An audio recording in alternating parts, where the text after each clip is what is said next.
L'affaire qui oppose Kylian Mbappé au Paris Saint-Germain est en train de devenir l'un des plus grands litiges financiers de l'histoire du football. Depuis l'audience tenue devant le Conseil de prud'homme de Paris, les deux camps ont dévoilé des prétentions cumulées atteignant un montant totalement inédit, près de 700 millions d'euros, une somme astronomique révélatrice d'un conflit où se mêlent accusations de loyauté non respectée, primes impayées, dissimulation présumée et affrontements juridiques hors normes.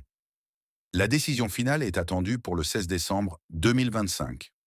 Tout commence après le départ de Mbappé du PSG à l'été 2024. Le joueur reproche au club de ne pas avoir respecté plusieurs engagements contractuels, de l'avoir mis à l'écart dans le fameux loft et de ne pas lui avoir versé des rémunérations auxquelles il estime avoir droit.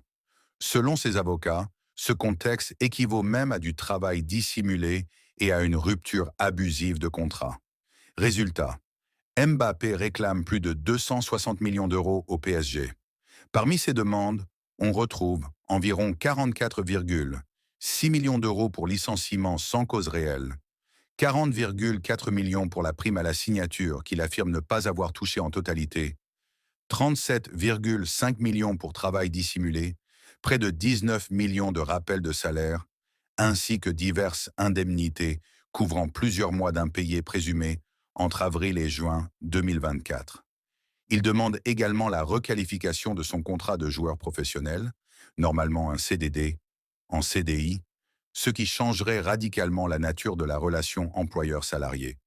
De son côté, le PSG adopte une ligne de défense extrêmement offensive. Le club accuse Mbappé d'avoir dissimulé pendant près d'un an son intention de quitter Paris entre 2022 et 2023, ce qui aurait empêché le club de le vendre à une valeur élevée. Selon le PSG, cette dissimulation a causé un préjudice colossal et représente une violation de l'obligation de loyauté d'un salarié envers son employeur. Résultat, le club réclame à son tour environ 440 millions d'euros à Mbappé. Paris parle également d'un préjudice d'image et d'une perte de chance majeure, affirmant que si Mbappé avait annoncé clairement sa décision plus tôt, un transfert aurait pu être conclu et rapporter plusieurs centaines de millions d'euros.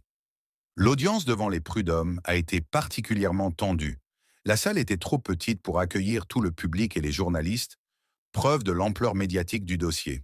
Les avocats de Mbappé ont martelé que le club n'avait cessé de faillir à ses obligations, allant jusqu'à mettre le joueur à l'écart de manière injustifiée pour le pousser à prolonger. À l'inverse, les représentants du PSG ont insisté sur la responsabilité du joueur dans l'effondrement de la stratégie contractuelle du club, parlant même de comportements déloyaux prémédités. En additionnant les deux parties, le montant global du contentieux atteint donc environ 700 millions d'euros, une somme totalement hors norme dans un litige salarié-employeur, encore jamais vu dans l'histoire du football français.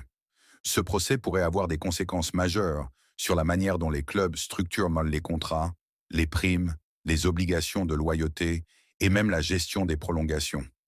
Le verdict, fixé au 16 décembre 2025, est extrêmement attendu. Il pourrait redéfinir les rapports de force entre clubs et joueurs, créer un précédent historique et potentiellement faire exploser les modèles actuels de contrats dans le football professionnel.